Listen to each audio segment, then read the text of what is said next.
Please subscribe. The Extreme Fist. Kabanata 31. Ang kanyang mga plano ay hindi maaaring maantala ng ganito. Napakahirap maghanap ng mga tao ngayon, lalo na't medyo malayo ang lugar na ito. Sumasakit din ang ulo ni Mr. Roger dito. Mahal ang pag-hire ng mga manggagawa, ngunit ang mas malaking problema ay kakaunti ang handang gawin ang ganitong uri ng trabaho at hindi makatanggap ng trabaho, kaya wala siyang mahanap na kahit sino sa ganoong kaikling paunawa. Nakasimangot pa rin si Dayan nang makitang papalapit sa kanila ang mga hooligan mula umaga. Agad siyang kinabahan, sino? Sino ang kumala sa kanila? Mas lalong namutla si Mr. Roger at balis ang tumingin sa paligid para hanapin si Ethan. Ngunit si Ethan ay wala sa paligid, sino ang makakapigil sa kanila ngayon. Ngunit ang buong grupo ay lumapit kay Dayan at bahagyang yumoko. Miss Palmer, pakikinggan namin ang iyong mga tagubilin para sa susunod na 2 buwan at gagawin namin ang construction site na ito. Sabi ng pinuno. Ano? Gulat na gulat si Dayan. Ano ang ibig niyang sabihin? Kaya hindi sila naririto para manggulo, ngunit gusto nilang magtrabaho sa site.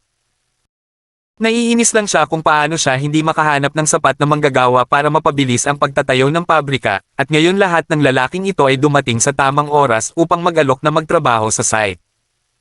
Ngunit lahat ng mga lalaking ito ay mukhang mapanganib at nakakatakot, hindi siya nang ahas na kumuha ng alinman sa kanila. Hindi natin kailangang bayaran. Gusto lang naming tapusin ang trabaho at mabawi ang aming kalayaan. Nagpatuloy ang pinuno. Lalong natulala si Dayan at ang iba pa. Gusto nilang magtrabaho ngunit hindi kailangang bayaran. Ang trabaho sa isang lugar ng konstruksyon ay pawang mababang gawain. Mahirap ngunit ayaw nila ng pera, at nais lamang nilang mabawi ang kanilang kalayaan. Nilinggan ni Dayan si Ethan na naglalakad. Ethan, anong nangyayari? Gusto nilang patunayan na may magagawa pa sila bukod sa lumaban. Kapos ka sa mga manggagawa ngayon, kaya sinabi ko sa kanila na pumunta. Napatingin sa kanila si Ethan. Huwag mag-alala tungkol sa pagkuha sa kanila, hindi sila mangangahas na gumawa ng anumang gulo. Kung sino man ang manggahas, hindi nila masisisi si Ethan sa pagiging makulit.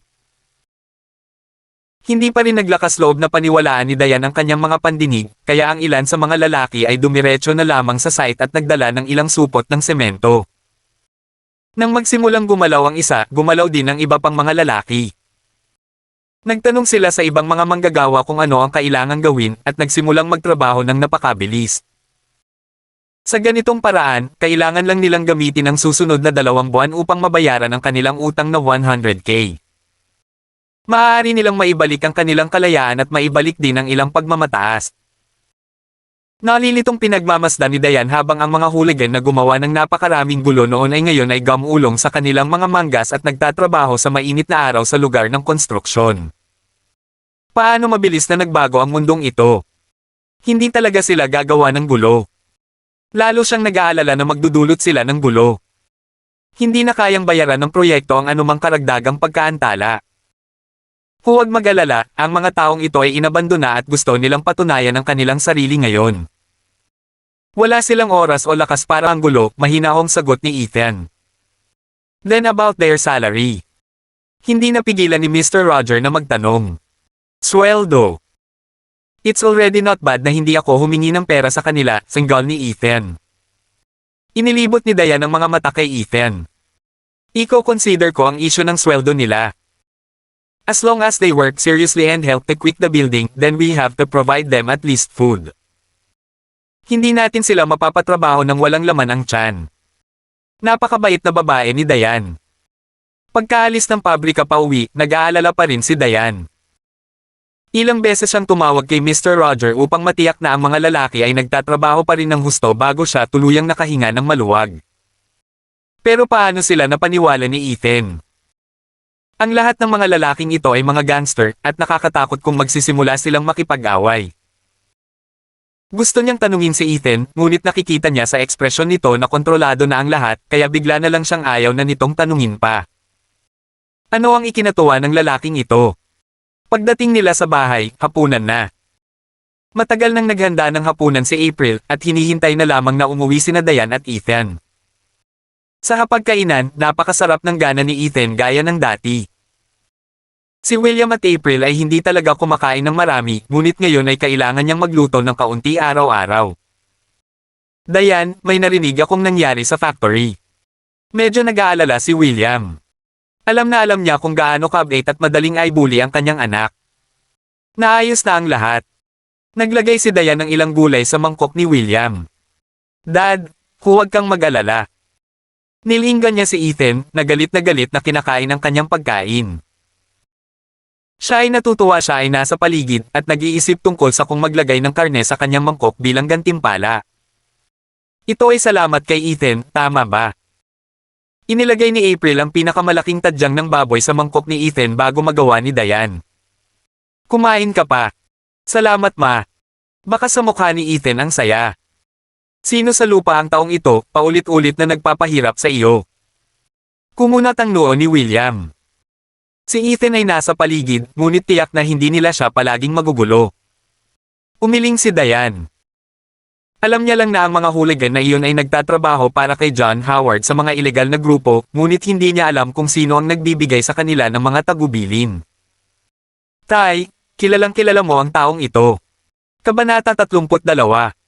Ibinuka ni Ethan ang kanyang bibig. Sabihin mo sa akin, sino ang pinaka gustong mabaigo si Dayan? Natigilan si William habang nakikipagpalitan ng tingin kay April. Ilang sandali pa bago siya tuluyang nabigkas, kapatid ko. Tama, si Steven. Paliwanag ni Ethan, nagbayad siya ng 5 milyon sa isang hooligan para sirain ang proyekto ni Dayan o direktang sirain si Dayan.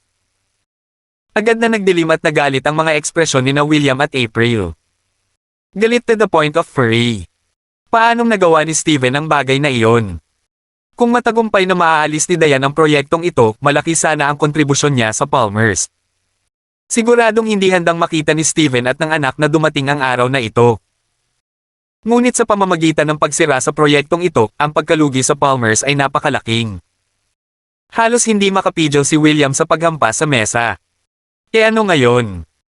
Ang Palmer Group ay hindi pa kabilang sa mag-ama na iyon, kaya kung sila ay natalo, gayon din. Pulang-pula ang mukha ni William. Alam niyang tama ang sinabi ni Ethan. Mas alam niya na gusto ng kanyang panganay na kapatid ang buong kontrol sa Palmer Group, kaya ipinadala niya ang kanilang pangalawang kapatid na lalaki, si Nicholas, sa Fairbanks upang maghanap ng mga pagkakataon sa pagpapalawak, ngunit iyon ay isang dahilan lamang para paalisan siya. Nakahanap siya ng lalaking mapapangasawa sa kanilang pamilya para hindi rin makalaban ng sarili niyang pamilya si Steven para sa negosyo. Kung hindi dahil sa katotohanang buhay pa ang matanda, mas maaga pa sana ang ginawa ni Steven. Gusto pa nga niyang sirain si Dayan, masyado nang malayo iyon. Walang interes si April sa alinman sa mga ari-arian ng mga Palmer, ngunit hindi siya papayag na may magdulot ng pinsala kay Dayan. Hindi ito gagawin. Ipapangatuwiran ko ito sa matanda. Tumayo si April. Pupunta ako. Hindi na rin nakatiis si William. Magkapatid sila, at si Dayan ay pamangkin ni Steven. Paano niya nalaman sa kanyang sarili na gawin ito? Nawalan siya ng gana at itinulak ang kanyang wheelchair sa pintuan. Hindi rin siya mapigilan ni Dayan. Hindi rin siya pinigilan ni Ethan. Hinintay niya si April sa bahay habang hinahatid niya sina William at Dayan sa Palmer House. Nakatira si Gerald sa isang marangyang bungalow estate. Hinatid sila ni Ethan sa entrance at gustong pumasok kasama sina William at Dayan. Mga miyembro lang ng pamilyang Palmer ang pinahihintulutan. Hiniram din ng lalaking nasa pinto ang daan ni Ethan at baka sa mukha niya ang panghahamak. Ito ang aking manugang. Sagot ni William, hindi ba siya naging pamilya niyan? Ikinalulungkot ko, nagbigay ng tagubilin si Old Master na ang mga nasa direktang bloodline lamang ng mga Palmer ang maaaring makapasok sa bahay na ito. Ang tao sa pinto ay hindi nagbibigay ng anumang konsesyon kay William. Sa katunayan, parang wala siyang pakialam sa baldado na pangatlong anak na ito. Ikaw. Nagsimulang magalit si William. Hindi niya akalain na napakababa na pala ng posisyon niya sa pamilya ngayon na kahit mga katulong ay minamalas siya. Dad, hintayin ko po kayo sa labas. Walang masyadong sinabi si Ethan. Dayan, sumama ka kay Dad. Tumanggaw si Dayan at mukhang apologetic. Hindi niya inaasahan na si Ethan ay hindi makalampas sa pangunahing pinto, ngunit ginamit ni Ethan ang kanyang mga mata para sabihin sa kanya na ayos lang. Itinulak ni Diane ang wheelchair ni William sa bahay habang naghihintay si Ethan sa pintuan. Wala rin siyang planong pumasok. Hindi napigilan ni Ethan sina William at Diane na pumunta rito para hanapin si Gerald at questionin ang mga ginawa ni Steven dahil gusto niya makita nila mismo na matagal na silang nawala sa kanilang posisyon sa pamilya Palmer. Gaano man sila nagsumikap o gaano kahusay ang kanilang mga resulta, hindi ito magbabago ng anuman. Naiintindihan lang ng mga tao kung anong pagpili ang dapat nilang gawin pagkatapos nilang malinaw na makita ang katotohanan, bulong ni Ethan sa sarili. Tumayo ka pa. Ang mga hindi awtorisadong tao at aso ay hindi dapat tumayo ng napakalapit. Nakita ng katulong sa pintuan na nakatayo pa rin doon si Ethan at nanunuya, isa ka lang na nagpakasal sa pamilya, at talagang iniisip mong miyembro ka ng Palmers. Ang numero 3 ay halos hindi maaaring manatili sa pamilya, at gusto pa rin niyang dalhin ang isang tulad mo sa bahay, anong biro? Lumingon si Ethan at tumingin sa katulong, saka bigla itong sinuntok sa tiyan. Agad na namutla ang katulong, napahawak sa tiyan at bumagsak sa lupa. Hindi ba pwedeng manahimik ka muna? Ang bungalow ay napuno ng amoy ng mahahalagang langis. Si Gerald ay napakahusay sa pag-e-enjoy sa buhay, at mas pinahahalagahan ang kanyang mga araw pagkatapos na pumanaw ang kanyang asawa. Nakakain siya ng maraming pandagdag sa kalusugan nitong mga nakaraang taon para lang manatiling buhay ang kanyang sarili sa loob ng ilang taon. Napuno ng mabangong halimuyak ang buong sala. Napakagaan ng pakiramdam ni Gerald nang maamoy niya ito, ngunit hindi sanay sina William at Diane. Tatay. Itinulak ni Diane si William at tinawag si William nang makita niya si Gerald na nakaupo sa isang rosewood chair at nagbabasa ng mga Buddhist na kasulatan na may mga butil sa kamay. Hindi man lang iminulat ni Gerald ang kanyang mga mata at ipinagpatuloy ang kanyang pag-awit na para bang wala siyang narinig. Kabanata 33. Tatawagin na sana ni Diane ang kanyang lolo, ngunit winagayway ni William ang kanyang kamay na sinasabing huwag istorbohin si Gerald. Alam niyang hindi sapat ang mga ito para itigil ng matanda ang ginagawa nito para makinig sa kanila. Napakagatlabi si Diane. Hindi ito ang unang pagkakataon na nasa ganoong sitwasyon siya. Kung si Steven at anak ang dumating, hindi ganoon ang hitsura. Pagkaraan ng mahabang panahon, sa wakas ay natapos na ni Gerald ang pagbigkas ng lahat ng banal na kasulatan, at dahan-dahang iminulat ang kanyang mga mata. Lumingon siya at nakita si William at ang anak na babae, nakasimangot. Nandito ka. Kalmado at dahan-dahan lang niyang sinabi ang dalawang salitang ito, na para bang ang 2 taong nakatayo sa harap niya ay hindi niya sariling anak at apo. Dad, may kailangan akong kausapin. Sanay na si William sa pakikitungo ni Gerald sa kanya. Mula nang magkaroon siya ng kapansanan at hindi na makapag-ambag sa mga Palmer at kahit na kailangan niya ng tulong pinansyal mula sa pamilya, nawala ang kanyang katayuan sa pamilya. Kung si Steven at ang anak ay hindi pa lumayo sa pag-atake kay Diane, hindi niya nais na narito. Magsalita ka. Napakaliit ng sinabi ni Gerald na para bang hindi siya handang gumastos ng anumang karagdagang mga salita kay William. Yung project na pinamamahalaan ni Diane. Ito ay isang napakahalagang proyekto para sa Palmers, tama ba? Kumunat ang noo ni Gerald. Naisip niya na si William ay dumating ngayon upang makakuha ng ilang mga benepisyo mula sa kanya. Alam niya ang tungkol sa bagay na ito. Sinabi sa kanya ni Steven noon na gumamit si Diane ng ilang paraan upang igiit si Tom Foster na nanatili lamang siyang namamahala sa proyekto kung hindi ay tatanggihan niya ang proyektong ito. Hindi na siya masaya tungkol dito, ngunit ayaw niyang magsabi ng anuman pagkatapos isaalang-alang ang mas malaking benepisyo sa Palmers. Hindi niya inaasahan na darating si William na kumakatok sa kanyang pintuan para sa mga benepisyo. Naisip ba niya na hindi kayang pamahalaan ng Palmers ang proyektong ito kung wala si Diane?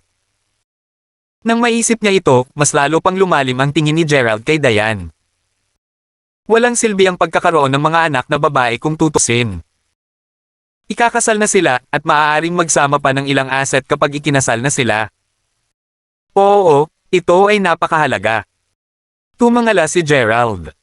Hindi ba si Diane ang may hawak nito ngayon? Bakit? Ano pang gusto mo? Nakaramdam ng discomfort si Diane sa kanyang puso nang marinig niya ito. Naisip ba ng lolo niya na pupunta lang sila dito dahil may gusto sila? Tulad ng paghingi ng ilang benepisyo para sa kanilang sarili. Hindi. Umiling si William. Kami ay miyembro ng pamilyang Palmer, kaya tama lang na magtrabaho kami para sa mga Palmer. Wala akong mga kahilingan na gawin, at wala akong balak na umani ng anumang benepisyo para sa aking sarili. Ngunit, paulit-ulit na nanggugulo si Steven na nakakaapekto sa trabaho ni Diane at kahit na sinusubukang sirain ang proyektong ito sa lahat ng mga gastos.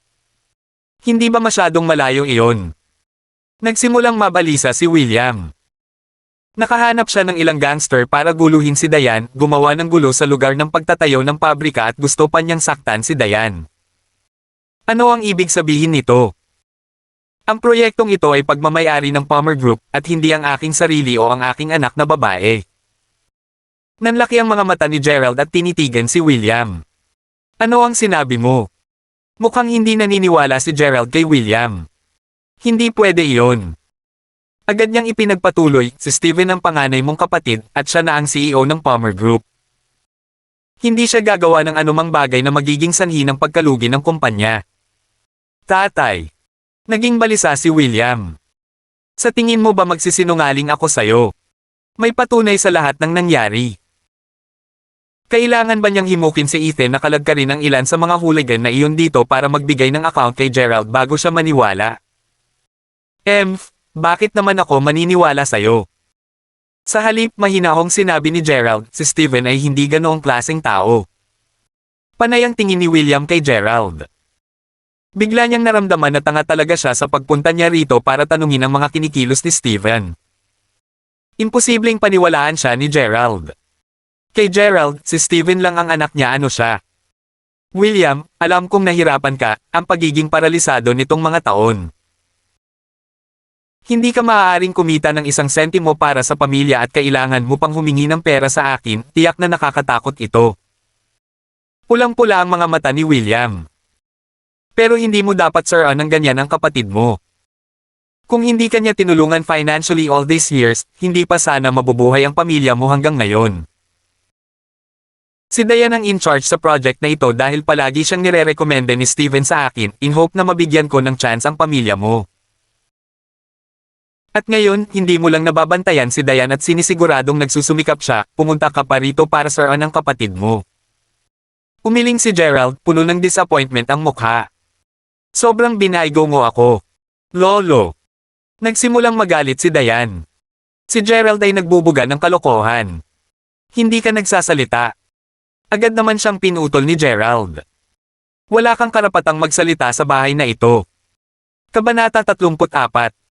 Nagdilim ang mukha ni Diane matapos siyang pagsabihan.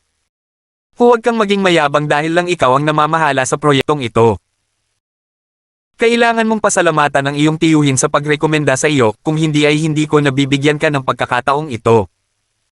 Napakalinaw ng kahulugan ng mga salitang ito. Ang mga salitang ito ay nanunuya kay Diane. Siya ay nagtrabaho ng husto nang hindi nagrereklamo gaano siya nagduse. Hindi man lang siya tinulungan ni Steven at ilang beses na siyang pinagtripan ng palihim. Ngayon si Gerald ay talagang humihiling sa kanya na magpasalamat sa kanya sa halip. Salamat sa kanya para saan? Ginagawang mahirap ang buhay para sa kanya. Lolo, ayos lang sa akin ang katotohanan na palagi kang pumanig sa kanilang pamilya. Huminga ng malalim si Diane. Ngunit hindi ka ba maaaring magkaroon ng ilang mga prinsipyo upang maiba ang mga katotohanan sa mga kasinungalingan? Ganyan ka pangahasan. Galit na galit si Gerald at ipinatong ang palad sa mesa. How dare you talk to me like this?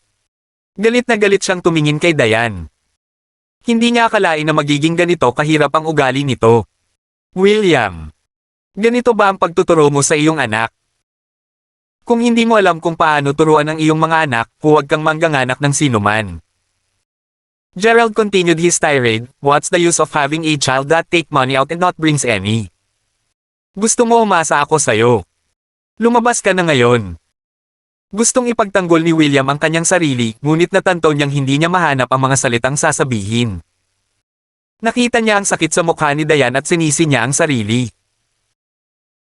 Ikinahihiya niya na bilang isang ama, hindi niya maprotektahan ang kanyang sariling anak na babae mula sa mga pag-atake, at kinailangan niyang magdusa ng gayong paghamak at kahihiyan. Naikuyom ng mahigpit ni William ang kanyang mga kamao. Hindi pa niya naramdaman ang ganoong kalalim na kawalan ng pag-asa bago ngayon. Dayan, alis na tayo. Tiningnan niya ng masama si Gerald. Sa unang pagkakataon, naramdaman niyang napakalayo ng kanyang ama sa kanya. Hindi na nagsalita si Dayan, at tinulak si William palabas. Galit na sigaw pa ni Gerald sa kanila mula sa likuran. Mga linta. Isang buong pamilya ng mga linta. Wala man lang kahit kay titing na pasasalamat. Nabulag ako para mabigyan ng pagkakataon ng pamilya mo. Nadama ni na William at Dayan ang sakit sa kanilang mga puso. Ang ganitong mga nakakainsultong salita ay ibinato sa kanila ng isang taong malapit sa kanila. Ni hindi maganda ang hitsura ng dalawa habang palabas sila ng pinto ng bungalow. Ang kanilang mga mukha ay puno ng tahimik na pagdurusa, kawalan ng kakayahan, pagkabigo at galit. Ang dami kasing hula ni Ethan.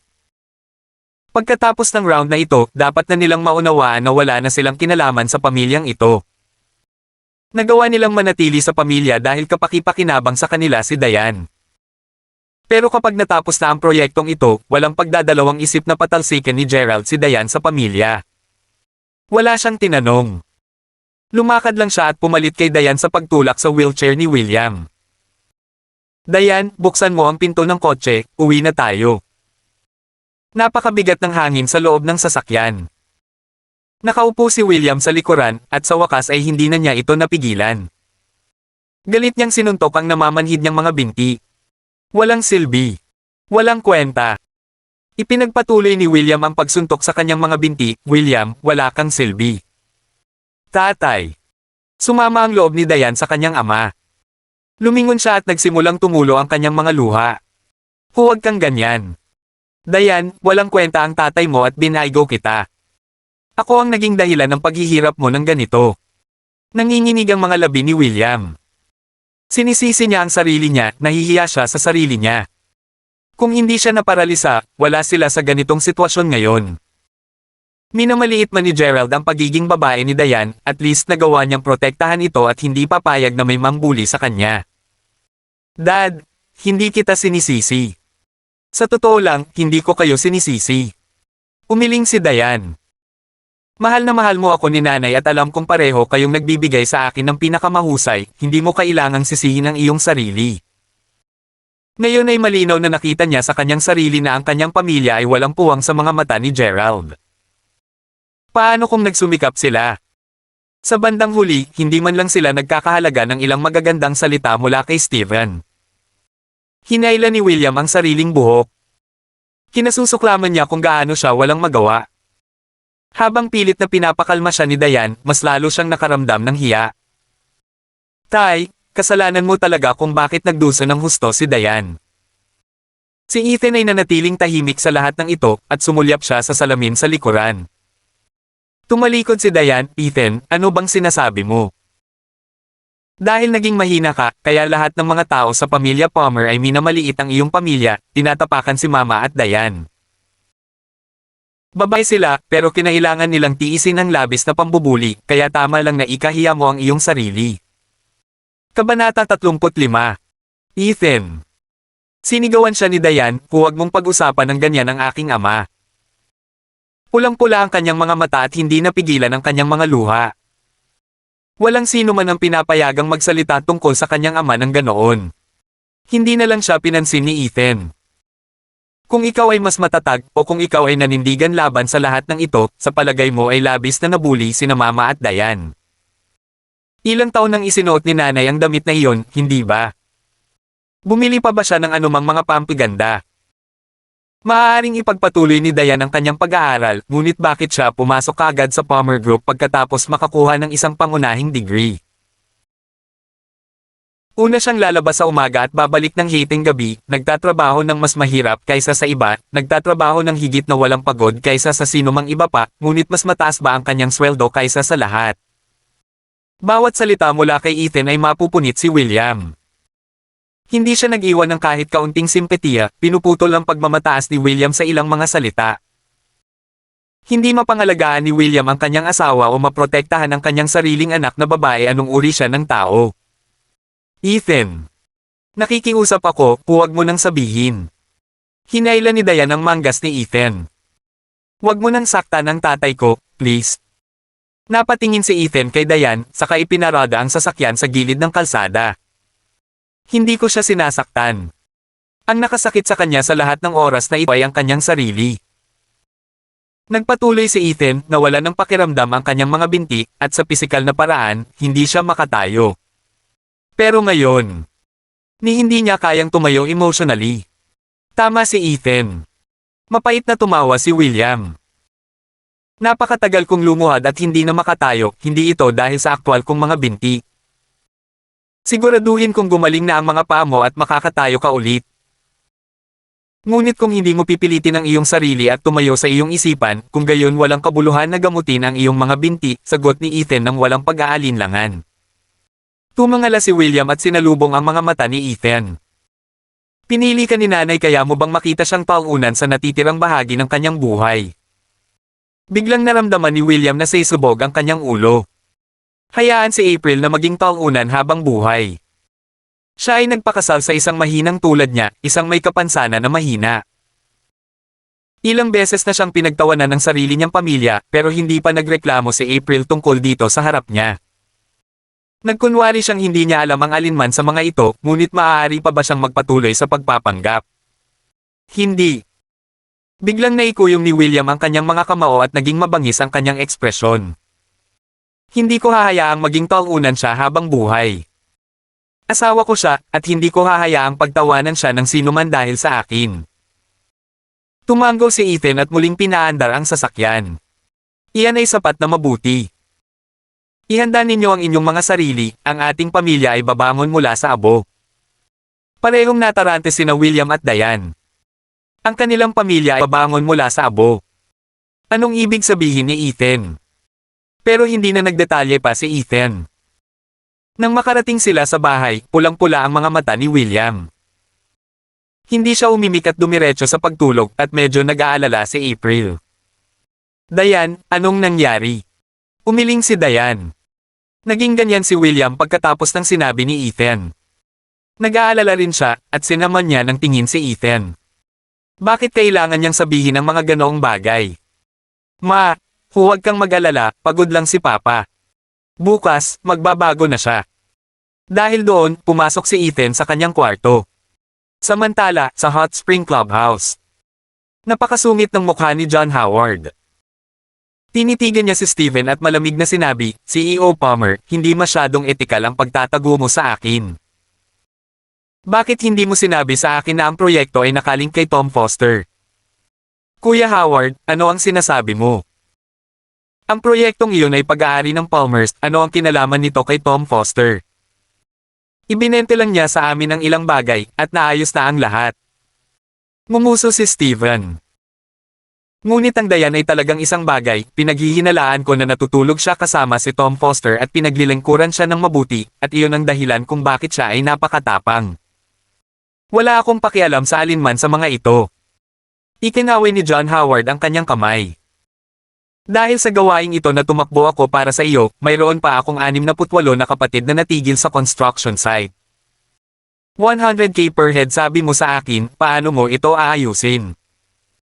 Napangiti si Steven at hindi nagsalita. Paano niya ito aayusin? Dugong impyerno, si John Howard ay nakakuha ng 5 nakakatakot na milyon mula sa kanya, hindi pa rin nagawang tuparin ang kanyang misyon at ngayon ay tinatanong siya kung paano niya ito aayusin. Ang mga tauhan ni John Howard ay mga walang kwentang piraso ng basura. Nang makita niya ang hitsura ni Steven na parang wala sa kanya, nagmura si John Howard sa kanyang puso. Alam niyang hindi na siya bibigyan ni Steven ng pera. Kung tutusin, kinuha na niya ang kanyang pera ngunit hindi niya naayos ang dapat niyang gawin kaya hindi na magiging madali ang pagkuha ng pera. Ngayon na si Tom Foster ay kasangkot, ito ay magiging mahirap na ayusin. Pagpapatuloy ni John Howard at saka, hinanap ko na si Tom Foster. Sinabi niya na mayroong isang tao na sumusuporta sa kanya at ito ay isang tao na hindi ko kayang masaktan. Kabanata 36. Bakit, mayroon pa ring isang tao sa Greencliff na hindi kayang masaktan ni Brother Howard? Tumaas ang isang kilay ni Steven. Ibig sabihin, nahanap ko ang maling tao para sa trabahong ito. Tumingin si John Howard kay Steven at naramdaman niya na ang negosyanteng ito ay hindi mas mahusay kaysa sa kanya. Nagpahayag na ba siya ng kanyang sama ng loob. Kung ikinakalat ito ni Steven, maaapektuhan nito ang reputasyon ni John Howard ng negatibo. CEO Palmer, huwag mo akong maliitin ngayon. Sumagot si John Howard, alam ko kung gaano kabigat ang kaya kong hilahin. So ano ang gagawin mo sa mga kapatid ko na nakakulong pa rin sa site? Lahat sila ng mga lalaki ko, kaya hindi ko sila pwedeng iwan na lang doon. Kung hindi man lamig ang kanilang mga puso, hindi ba? May ilang subordinate na nakatayo sa hindi kalayuan at tumango sa loob ng kanilang mga puso. Pinagmamasdan nila ang reaksyon ni John Howard at umaasa siyang gagawa siya ng isang bagay para maibalik ang kanilang mga kapatid. Ngunit wala pa ring nagawa si John Howard hanggang ngayon. 6.8 milyon hindi nakayanan ni John Howard na humiwalay ng ganoon kalaki. Hindi ako naniniwala na maglakas loob silang pigilan ng mga tauhan ko at hindi sila pakakawalan. Maaari nilang panatilihin ang mga ito pagkatapos. Malamig na bamantong hininga si John Howard, mahahanap ng mga kapatid kung iyon ang unang pagkakataon para makatakas sila. Pagkatapos ay makikita natin kung paano ko haharapin ang tanggang Tom Foster na iyon. Ang mga subordinate na nakatayo sa isang tabi ay natigilan. Ang ibig sabihin ni John Howard ay hindi siya kukuha ng pera para pabyusan ng mga lalaki. Sa halip ay hihintayin niya silang makaisip ng paraan para makatakas. Mas mahalaga ba ang pera kaysa sa tinatawag niyang mga kapatid sa kanya? Bakas pa sa mukha ni Steven ang pagkabigla. Kung pinangunahan ni John Howard ang kanyang mga tauhan sa ganitong paraan, ito ay isang bagay ng oras bago ang mga problema cropped up. Kuya Howard. May pumasok mula sa labas at hindi siya masyadong maganda. May nangyari. Ano ngayon? Si John Howard ay nagagalit ngayon. Bakit palaging may mali? Yung magkapatid na na-detain. May kakaiba sa mukha niya. Pinalaya na sila. Palayain. Agad na bumuti ang mood ni John Howard. Mabuting bagay iyan. Alam ko, nagpapanggap lang Tom Foster sa harapan ko. Paano siya maglakas loob na ipagpatuloy ang pagkulong sa aking mga tauhan? Sa ganoong paraan, nakatipid siya ng 6.8 milyon. Pero, ang taong dumating para magulat ay nag-alinlangan sandali bago nagpatuloy, hindi sila bumalik dahil nagtatrabaho sila sa lugar ng konstruksyon. At nagtatrabaho sila ng libre. Ano ang sinabi mo? Si John Howard ay bumangon ng may panimula. Mariin niyang tinitigan ang subordinate na iyon. Sabihin mo ulit yan. Malapit nang magbuga ng apoy ang mga mata niya. Ang kanyang mga tauhan ay nagtatrabaho sa construction site para sa ibang tao at ginagawa nila ito ng libre. Sinusubukan ba nilang ipahiya siya hanggat kaya nila? Brother Howard, hindi ka handang magbayad ng pera para pabyusin sila, kaya kinailangan nilang magtrabaho para kumita ng sapat para pabyusin ang kanilang sarili. Ang nasasakupan ay nagsalita ng napakalambot, hindi nangangahas na sabihin ito ng napakalakas. Kalokohan. Sinipa ni John Howard ang isang upuan sa isang tabi, namumula ang mukha sa galit. Ang mga ito ay mabuti para sa wala. Mayroong higit sa 6 na po sa kanila at hindi sila makahanap ng pagkakataong lumaban sa kanilang paraan. May nanonood ba sa kanila sa buong orasan? Mga walang kwentang tanga, nakakahiya. They're such useless idiots and they still hope that I'll spend 100k on each of them. Worth it ba sila? Ang pagkabigo ni John Howard ay naging galit at nagsimula siyang sumigaw ng may galit. Hindi pa siya napahiya ng ganito. Nagpadala siya ng halos 70 lalaki ngunit hindi nila magawa ang mga bagay at sa halip ay itinali sila ng kabilang partido. Iyon ay sapat na kaiyahiya. At ngayon, nagtatrabaho sila para sa kabilang partido ng libre. Ito ay ipinagmamalaki at ginagamit ang kanilang mga sapatos upang matapakan ito ng husto. Brother Howard, mukhang mali talaga ang nahanap ko para sa trabahong ito. Tumayo si Steven at ngumiti habang umiiling. Gumastos siya ng 5 milyon para makuha ang resultang ito. Maaari bang maging mas nakakahiya si John Howard kaysa dito? Sinabi ni John Howard na wala siyang magagawa sa Greencliff. At ngayon, sinampal siya ng mahina sa mukha. Napakalakas ng tunog ng mga sampal na ito. CEO Palmer, huwag kang mag-alala, dahil kinuha ko ang pera mo, tiyak na aayusin ko ang bagay na ito para sa iyo. Galit na sinabi ni John Howard, nasa Greencliff ako sa loob ng napakaraming taon, at hindi ko hahayaang masira ang reputasyon ko sa maliit na bagay na tulad nito. Hindi kumibo si Steven, ngunit ang pag-aalinlangan niyang ngiti ay lalong nagpagalit kay John Howard. Tawagin ang lahat ng magkakapatid. Nakatikip ang ngipin ni John Howard habang sumisigaw, walang sino man ang nang-ahas na gawin ang anumang bagay na gusto nila ng ganito kahit si Tom Foster ay hindi pinahihintulutan. Bukas, ay drag mo ang mga walang kwentang bagay at tuturuan ko sila ng leksyon. Kabanata 37. Walang pakialam si Steven sa pangungulit ni John Howard.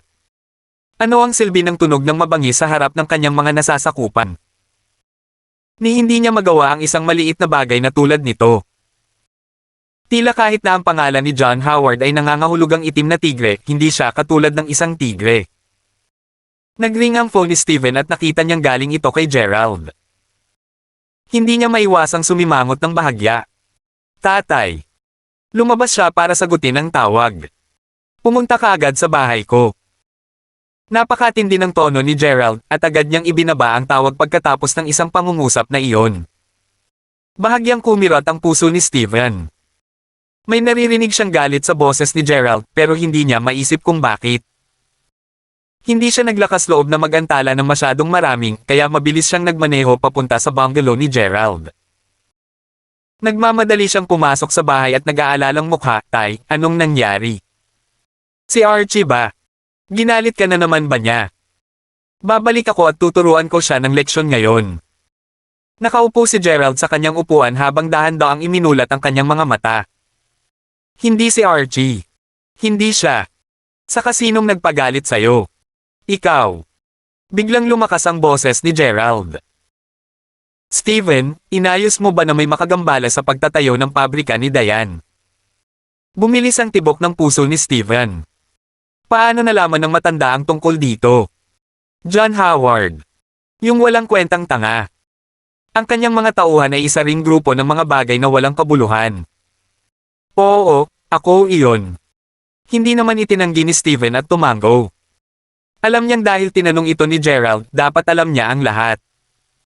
Wala siyang maitago dahil ang pagtatanggol sa sarili ay lalong magagalit kay Gerald.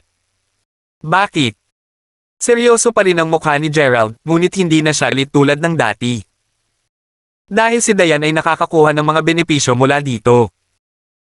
Nakatikip si Steven habang nagpatuloy, she's been ganging up with Tom Foster to take over the Palmer Group. Sa palagay ko hindi mo alam, ngunit mas maaga sa buwang ito, bumili siya ng BMW na nagkakahalaga ng $500,000. Saan sila kukuha ng ganitong uri ng pera? Agad na nanliit ang mga mata ni Gerald. Itong si Diane ay mukhang inosente at mabait pero talagang tuso at ambisyosa siya. Siya ay hindi masaya sa pamilya at hindi masaya sa iyo sa mahabang panahon, nag-iipon ng puot sa kanyang puso kaya't sasamantalahin niya ang pagkakataong ito upang lumunin ang lahat ng mayroon tayo. Humagulgol at bumantong hininga si Steven, ano pa ba ang nagawa ng pamilyang ito bukod sa paghingi ng pera sa amin? Wala. Napakabait namin sa kanila, pero paano naman sila? Ginagantihan nila ng kasamaan ang ating kabutihan. Now they're not satisfied and mas gusto pa nila.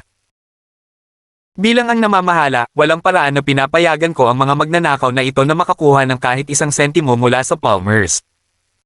Medyo kumalma ang ekspresyon ni Gerald. Ngunit ang proyektong ito ay napakahalaga dahil marami kaming namuhunan dito. Kung gugulo ka ng ganito, malulugi din tayo. Tinapik ni Gerald ang daliri niya sa mesa. Hindi ko rin ginasto. Malungkot na tumawa si Steven, puno ng frustration ang ekspresyon nito. Ngunit kung hindi namin putulin ang mga relasyon ngayon hanggat kaya namin, mas magiging mahirap mamaya. Kung talagang nakaya ni Diane na kunin ang lahat, sa tingin mo ba ay magkakaroon pa rin tayo ng pagkakataon na bawiin ang proyektong ito?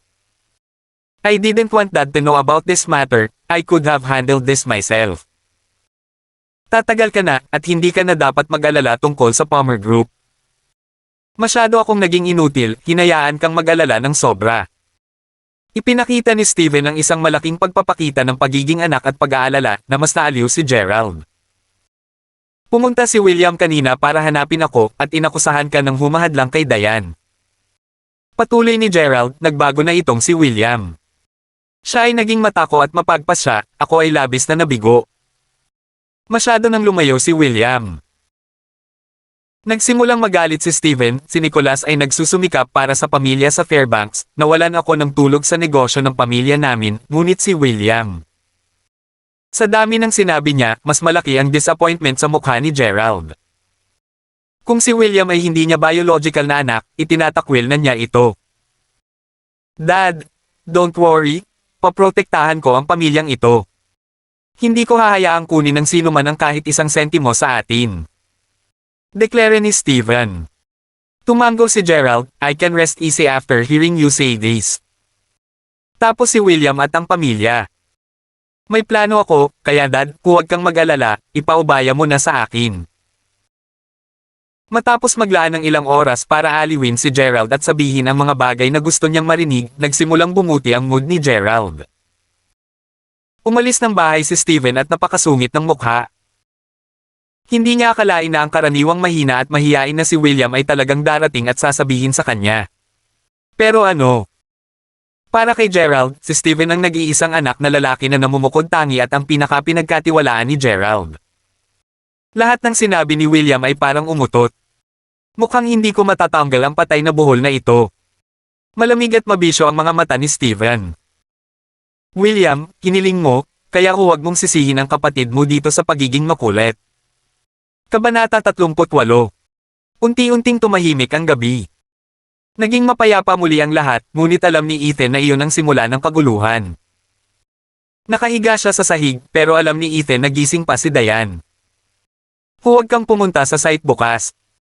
Mamili kasama si nanay at bumili ng ilang mga damit at pandagdag sa kalusugan. Bakit? Lumingon si Diane, ngunit hindi niya makita ng malinaw ang mukha ni Ethan sa dilim. Ano naman sayo? Pupunta ako sa site. Tumigil sandali si Diane. Para saan man. Siya ang pangkalahatang namamahala habang si Ethan ay walang kinalaman sa proyektong ito, kaya ano ang gagawin niya doon? May mga basurang kailangan kong itapon para sa iyo, mahinahong sagot ni Ethan. Kinabukasan, maagang nagising si William. Naghilamos siya at nagahit pagkatapos ay nagpalit ng magandang kamisete na matagal na niyang hindi nasusuot. Binuksan niya ang lock ng kanyang bookshelf, kinuha ang maalikabok na mga dokumentong may kinalaman sa negosyo at sinimulang pag-aralan ng seryoso ang mga iyon sa harap ng balkonahe. Hindi alam ni April kung ano ang nangyari, at pakiramdam niya ay naging ibang tao si William. Iba talaga ang tingin sa mga mata niya, ang paraan ng pagdadala niya, at maging ang ekspresyon niya. Medyo nag-alala siya. Noong nakaraang gabi, sinabi sa kanya ni Ethan na kukuha siya ng bagong William mula ngayon, ngunit ano ang nangyayari? Nay, sasamahan ka ni Diane sa pamimili ngayon para bumili ng mga damit at pandagdag sa kalusugan. Kumuha ng almusal si Ethan sa mesa, kumakain habang palabas ng pinto. Maraming bagay ang kailangang baguhin ni tatay, kaya huwag mo siyang istorbohin. Maya-maya pa, may tunog ng pag-andar ng sasakyan sa labas, at umalis na si Ethan. Lumabas si Diane ng kwarto, walang magawa ang mukha. Hindi siya pinayagan ni Ethan na pumunta sa site at sinabing kailangan niyang mamili kasama si April na parang mas mahalaga ito kaysa sa anupaman. Ma, after breakfast sasamahan kita sa pamimili. Matagal na tayong hindi namimili. Anong bibilhin? Wala akong kailangan bilhin. Mabilis na idinagdag ni April, nagsasayang lang ng pera. Kahit na tinanggap niya ang 5 milyon na iyon, ngunit sa kanya, pera ang ibinabalik niya sa Greencliff Bank sooner or later. Kailangan nating. Kung wala tayong bibilhin ngayon, sinabi ni Ethan na bibili siya pagkatapos niyang bumalik. Nagpout si Diane. Kung hahayaan niyang lumabas si Ethan at mamili, natatakot siyang bilhin ng tanggang ito ang buong shopping complex.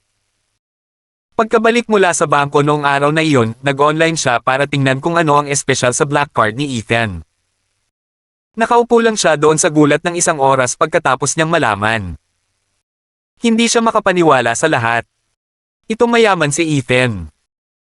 Ma, kung hindi ka bibili ng damit ngayon, tiyak na bibilhin ni Ethan ang buong shopping complex para mapili mo, walang lakas na sabi ni Diane. Tiyak na kayang gawin ni Ethan ang bagay na iyon. Sige na. Hindi hahayaan ni April si Ethan na mag-aksaya muli ng pera para sa kanila, kaya nagpa siya siyang bumili na lang ng ilang damit ng may diskwento. Sa lugar ng pagtatayo ng pabrika. Sa tulong ng karagdagang 68 manggagawa, ang trabaho ay naging mas mabilis kaysa dati. Bukod dito, ang mga hooligan na ito ay nagtrabaho ng labis. Nagbigay si Dayan ng mga tagubili na tiyaking may pagkain para sa kanila, upang matiyak na mayroon silang sapat na makakain at lakas para magtrabaho. May panghimagas at prutas para sa kanila. Nang makita ito ng mga hooligan na ito, ang kanilang mga mata ay namumula lahat at malapit ng lumuha. Nagtrabaho sila ng husto para kay John Howard, ngunit hindi kailanman tinatrato ng ganito. Sa kauna-unahang pagkakataon sa kanilang buhay, hindi nila naisip na napakahirap na magtrabaho at kumita ng kanilang sariling pag-aalaga, at mayroon pang ang dignidad sa paggawa nito. Nakaupo si Ethan sa kotse at nakikinig ng musika at tahimik na naghihintay. Hindi nagtagal, huminto ang ilang malalaking boss sa pasukan ng pabrika, at isang malaking grupo ng mga tao ang nagmadaling lumabas sa mga boss. Isang grupo ng mga walang kwentang bagay. Si John Howard ay lumakad sa harap at nakita na ang kanyang mga tauhan ay talagang nagtatrabaho sa site at sa sobrang galit, ang kanyang mukha ay pulang-pula. Mga walang kwentang bagay. Lahat kayo ay isang madugong kahihiyan sa akin. Ano ang silbi ng pagpapakain sa inyong lahat? Sa huli ay mahina ka, naglilipat ka ng konkreto sa isang construction site. Nakakahiya. Galit niyang sigaw, bakit nakatayo lang kayong lahat? Bumalik ka dito ngayon din. Ang mga hooligan na nagtatrabaho sa construction site ay nagulat nang makitang si John Howard ay talagang nagpakita. Nandito ba siya para iligtas sila? Sa paghusga sa ekspresyon ni John Howard at kung paano niya dinala ang napakaraming lalaki, wala siya rito para iligtas sila. Nagalit siya dahil napahiya siya ng mga ito, at narito siya para guluhin sila. Lalong nanlamig ang lahat ng kanilang mga puso. Nang kailangan niyang magbayad para tabyusin sila, hindi umimik si John Howard dahil hindi niya kayang ihiwalay ang pera. Ngayong nakataya na ang pride niya, sumisigaw na siya sa kanila. Talaga bang kinuha niya sila bilang mga aso? Upang maging sa kanyang bek at tawag. Kabanata 39. Tumigil ka dyan. Isinaayos na ni Tom Foster ang mga lalaking magbabantay sa pasukan sa lugar, at ang pinuno nila ay si Brother Geoff noong isang araw. Pinaikit niya ang kanyang mga mata at tumingin kay John Howard. Hindi ba ito si Kuya Howard? Bakit, nagdala ka ba ng mas maraming tao dito para magtrabaho? Ang aming site ay hindi na kulang sa mga manggagawa, alam mo ba? Ikaw ang humihingi nito. Galit na sumigaw si John Howard, nasaan si Tom Foster? Sabihan mo siyang lumabas ngayon din. Sinubukan ng CEO Foster na makipagdeal sa iyo, ngunit naisip ko na tinanggihan ito ni Brother Howard. Ang 6.8 milyon ay hindi isang napakalaking pamumuhunan, ngunit hindi mo matitiis na makibahagi sa perang iyon. Hindi nakabunot ng anumang suntok si Brother Geoff, at naghatid ng sunod-sunod na pag-atake kay John Howard sa harap ng lahat. Agad na nagdilim ang ekspresyon ni John Howard. Kailan pa nang ahas si Small Fry na kausapin siya ng ganito? Ibabalik ko ang mga nakakahiyang bagay na ito ngayon, at pipigilan mo ako. Baka sa mukha niya ang pagbabanta. Sa isang sigaw, itinaas ng daang lalaki sa likuran niya ang kanilang mga paniki. Ngumuso si Kuya Geoff at kinagat ang leeg. Pumalakpak siya at halos 300 lalaki ang tumakbo palabas mula sa site. Mas marami sila kaysa kay John Howard at gang. Narinig ko na ang lahat tungkol sa kasumpa-sumpa na si Brother Howard. Sinabi ng CEO Foster na kung gusto ni Brother Howard na turuan ako ng leksyon, maaari na akong magpatuloy at laruin ang larong ito sa iyo. Lahat ng lalaki sa likod ni Kuya Geoff ay humakbang pasulong. Mas naging masungit ang mukha ni John Howard. Isang aso lamang sa ilalim ni Tom Foster ang naglakas loob na magsalita sa kanya ng bastos. Huwag mo akong pilitin. Galit na sagot ni John Howard. Ginamit ni Brother Geoff ang isang daliri para hamuukay ang kanyang tenga. Sa sandaling kumilos si Brother Howard, gagawa din tayo ng ating hakbang. Ngayon, mamamatay ka, o mamamatay ako. Napakabisyo. Pagdating sa pagpapalitan ng masasamang salita, hindi kailanman natakot si Brother Geoff sa sinuman. Tsaka may Grim Reaper na nakaupo sa kotse. Nasaksihan ni Kuya Geoff kung gaano kalakas si Ethan, kaya ngayon ay puno na siya ng kumpiyansa. Si John Howard ay nagalit nang marinig ito, ang galit ay umabot sa kanyang ulo. Sampelan mo siya.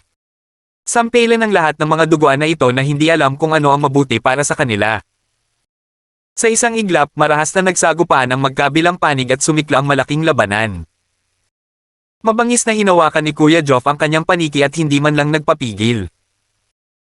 Sa wakas ay nagkaroon siya ng pagkakataon na patunayan ang kanyang sarili sa harap ni Ethan, kaya kung hindi siya nagsusumikap, nailigtas sana ni Ethan ang kanyang buhay ng walang kabuluhan. Ang panig ni kapatid na Geoff ay tiyak na may kalamangan sa bilang at ang kanilang kabangisan ay walang kapantay. Nasa likuran nila ang amo ng kanilang amo, kaya ano ang dapat ikatakot? Sa loob lamang ng ilang minuto, nagsimulang umatras ang mga tauhan ni John Howard. Napakakaunti sa kanila, at ang kabilang panig ay halatang handa ng husto.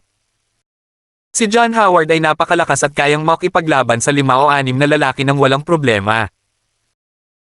Ngunit si kapatid na Geoff ay hindi nakipagsapalaran at pinalibutan si John Howard ng isa pang dosenang mga lalaki ng walang anumang paggalang kay John Howard. Nataman si Kuya Geoff ng suntok sa balikat, at sinipa niya si John Howard sa tiyan bilang ganti.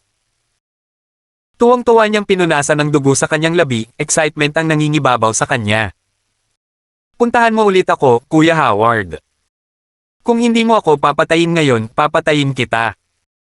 Galit na galit si John Howard kaya nanggigigil ang kanyang mga ngipin. Tumangala siya at nakitang hindi man lang nag-react ang mga lalaking naging construction worker ngayon.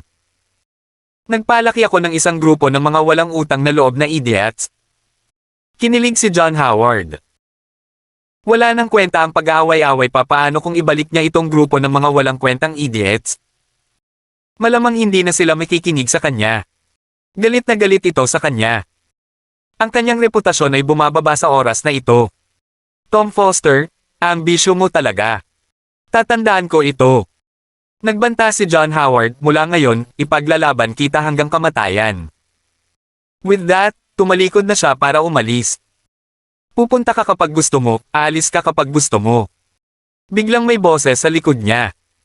Isang kalmado ngunit nakakatakot na boses. Tinanong mo muna ako. Marahas na huminto si John Howard at dahan-daang lumingon. Nakita niya ang isang lalaki na naglalakad palapit sa kanya. Magaan ang kanyang mga yapit, ngunit sa bawat hakbang niya ay parang tinatapakan niya ang puso ni John Howard. Paulit-ulit na tinatapakan ang puso niya. Biglang naramdaman ni John Howard na biglang bumilis ang tibok ng puso niya at umakyat ang dugo sa kanyang ulo na para bang pinagmamasdan siya ng isang mabangis na tigre. Sino ka? Napalunok si John Howard at nabigla nang marinig ang kanyang sarili, talagang nagbago ang kanyang boses.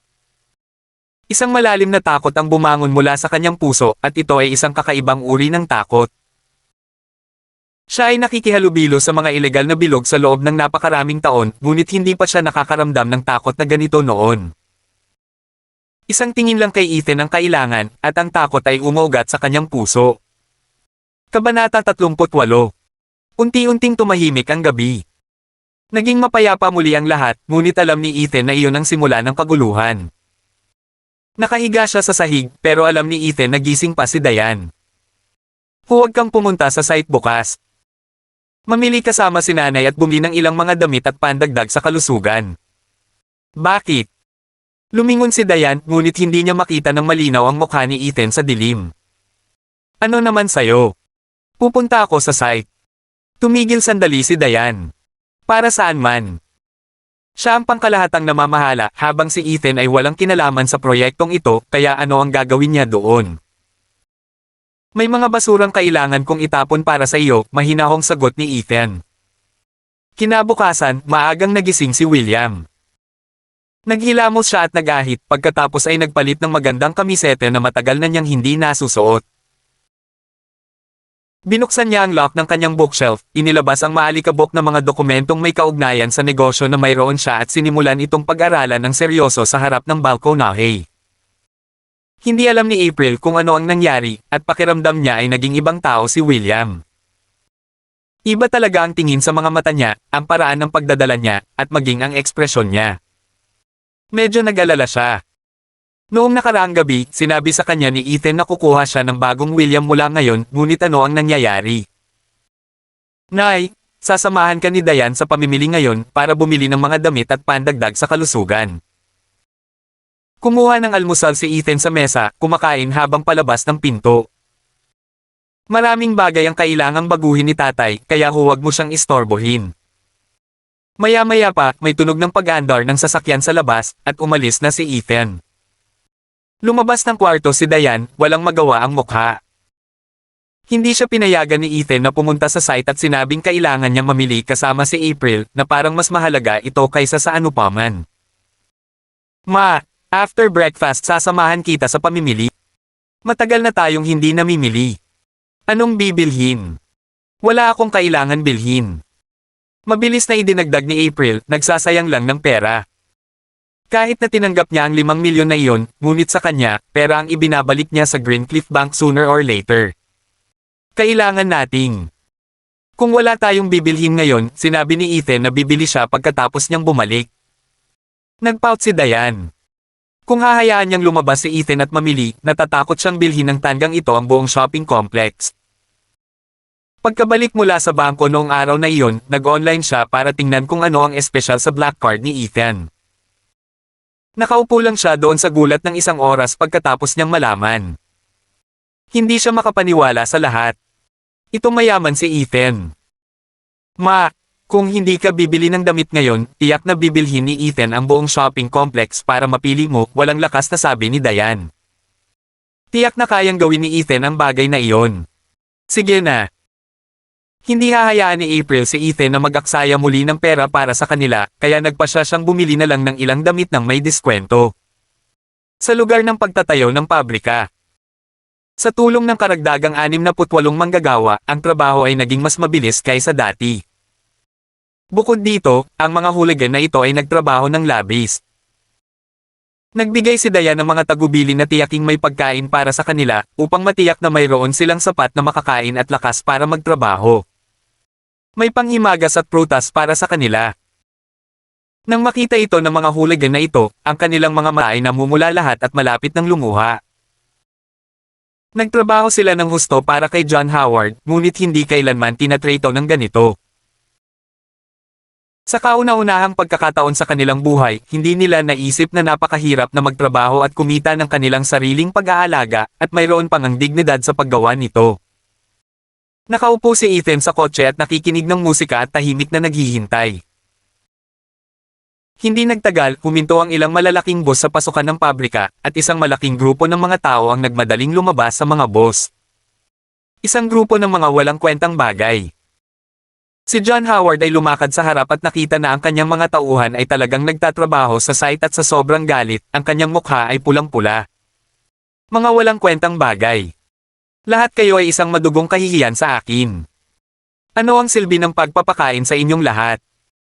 Sa huli ay mahina ka, naglilipat ka ng konkreto sa isang construction site. Nakakahiya.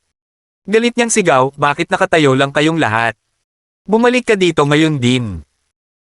Ang mga hooligan na nagtatrabaho sa construction site ay nagulat nang makitang si John Howard ay talagang nagpakita. Nandito ba siya para iligtas sila? Sa paghusga sa ekspresyon ni John Howard at kung paano niya dinala ang napakaraming lalaki, wala siya rito para iligtas sila. Nagalit siya dahil napahiya siya ng mga ito, at narito siya para guluhin sila. Lalong nanlamig ang lahat ng kanilang mga puso. Nang kailangan niyang magbayad para tabusin sila, hindi umimik si John Howard dahil hindi niya kayang ihiwalay ang pera. Ngayong nakataya na ang pride niya, sumisigaw na siya sa kanila. Talaga bang kinuha niya sila bilang mga aso? Upang maging sa kanyang bek at tawag. Kabanata 4 na po. Hindi ka karapat-dapat na malaman. Kalmadong sumagot si Ethan, ito na ang pangatlong beses na pumunta ka para manggulo rito. Binalaanan niya si John Howard, ngunit hindi nakinig si John Howard. Kung ito ay isang digmaan, hindi siya bibigyan ni Ethan ng anumang mga pagkakataon at agad na pinatay siya. Sobrang confident ha. Nasaan si Tom Foster? Sabihin mo sa kanya na lumabas at makita ako ngayon din. Walang kamalay-malay na napaatras si John Howard. Naramdaman niya sa kaibuturan ng kanyang puso na ang lalaking ito sa kanyang harapan ay ang lalaking sinabihan siya ni Tom Foster. Ang yabang niya, tama na. Hindi siya pinansin ni Ethan. Pinandilatan niya si John Howard at naging napakalamig ng boses niya. Sa Greencliff, ikaw ang unang hindi nakakaalam kung ano ang makakabuti para sa kanya. Tapos bigla siyang gumalaw. Napakabilis noon. Parang anino lang ang dumaan at lahat ay humanga. Isang malakas na bam ang narinig at tila yumanig ng kaunti ang lupa. Pagkatapos nito, ito ay tunog ng isang sumisigaw na dugo. Ah! Nakayuko ang magkabilang binti ni John Howard habang nakaluhod siya sa lupa at bumagsak ang magkabilang tuhod niya sa lupa. Dahil sa sakit ay namutla ang mukha ni John Howard na parang kumot. Ginamit niya ang kanyang mga kamay upang suportahan ang kanyang sarili at sinubukang tumayo, ngunit hindi niya mailabas ang kanyang mga paa. Nasira sila. Bali ang kanyang mga paa at manhid na ito ngayon. Bukod sa matinding sakit, wala na siyang ibang maramdaman. Ito ay magaang parusa lamang. Tumingin si Ethan, John Howard, aminin mo na ang pagkatalo mo ngayon. Huminga ng malalim si John Howard, pulang-pula ang mukha. Ang matinding sakit ay naging sanhi ng kanyang isip na lubos na alerto. Tinitigan niya ng diretso si Ethan. Hindi niya inaasahan na gagawa talaga si Ethan ng walang babala at napakalakas niya. Kanina. Paano niya nagawa iyon? Hindi man lang niya nakita kung paano ito nangyari, kaya paano siya nag-react. Ito ba ang lalaking sinabi ni Tom Foster na hindi niya kayang saktan? Kailan lumitaw ang isang nakakatakot na lalaki sa Greencliff? Ay! Hindi ko aaminin ang pagkatalo, patayin mo ako kung maglakas loob ka. Nikatikip si John Howard ng kanyang mga ngipin habang siya ay umuungal dito na may dugong mga mata. Sinipa ng isa pang paa si John Howard sa panga. Sa isang crack, nabali ang ibabang panga ni John Howard. Bumagsak siya sa lupa at hindi na makapagsalita pa. Hindi man lang nag-aksaya si Ethan ng kahit anong salita sa kanya. Hindi siya aamin ng pagkatalo. Gagawin siya ni Ethan. Lahat ng lalaking dinala ni John Howard ay pawang nakatitig sa kanilang mga mata at nakabuka ang mga bibig. Masyadong mabigat ang kamay ng lalaking ito. Gumalaw si Ethan dahil lang sa sinabi niya. Ngunit iyon ay si John Howard, sikat sa pagiging mabisyo sa mga ilegal na grupo. Ngunit ngayon ay nabugbog na siya ng husto ni Ethan kaya hindi na siya makalaban at ngayon ay hindi na siya makapagsalita. Mahigpit nilang hinawakan ang mga paniki, ngunit walang nang ahas na gumalaw man lang. Tinignan sila ni Ethan at napaatras sila ng isang hakbang. Ni hindi siya mapakali sa mga basurang ito. Itapon mo lahat ng basurang ito. Kung may sumubok na pumasok at gumawa ng gulo, sampilan sila. Tinapos ni Ethan ang bilin niya at umalis na. Super excited si Kuya Geoff. Hindi pa siya nakakita ng sino mang kasing lakas at kalakas ni Ethan sa buong buhay niya. Kahit na ang isang kilalang tao tulad ni John Howard ay mas maliit pa sa langgam kumpara kay Ethan.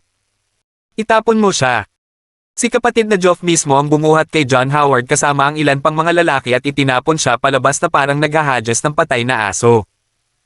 Walang sino man sa mga tauhan ni John Howard ang nangahas na gumalaw. Nakita nila na si John Howard ay nawala ng malay at ang kanyang mukha ay puno ng dugo, kaya't maingat na lamang nilang buhatin si John Howard papasok sa kotse at patakbuhin ito. Ang mga hooligan sa construction site ay na-freeze habang pinapanood nila itong mangyari.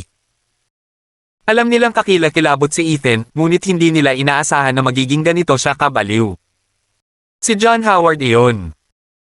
Kilala siya sa pagiging isang bisyo sa mga ilegal na grupo ng Greencliff, at tila nakapatay na rin siya ng mga tao noon, ngunit si Ethan. Nakatingin siya kay John Howard nang hindi naiiba sa pagtingin sa isang aso. Gaano kalakas ang lalaking ito? Kuya Geoff, sino siya? Hindi napigilan ng isa sa mga hooligan na tanungin si Kuya Geoff. Kailan lumitaw ang isang nakakatakot na lalaki sa Greencliff? Sino siya? Ngumuso si Kuya Geoff, you're not qualified to know. Ang masasabi ko lang, huwag mo siyang saktan. Kahit si Kuya Geoff ay hindi alam kung sino si Ethan. Ang alam niya lang, kahit si Tom Foster ay kailangang maging magalang kay Ethan. Natahimik ang buong site. Maya-maya, tahimik silang lahat at bumalik sa trabaho. Kanina pa nila naisip ang lumaban, ngunit matapos masaksihan ang lalakas na sipa ni Ethan, lahat ng mga iniisip na iyon ay agad na naglaho. Ang paglipat na ito mula kay Ethan ay nagulat sa lahat. Salamat po at sinamahan nyo ako dito. God bless po sa lahat mga idol.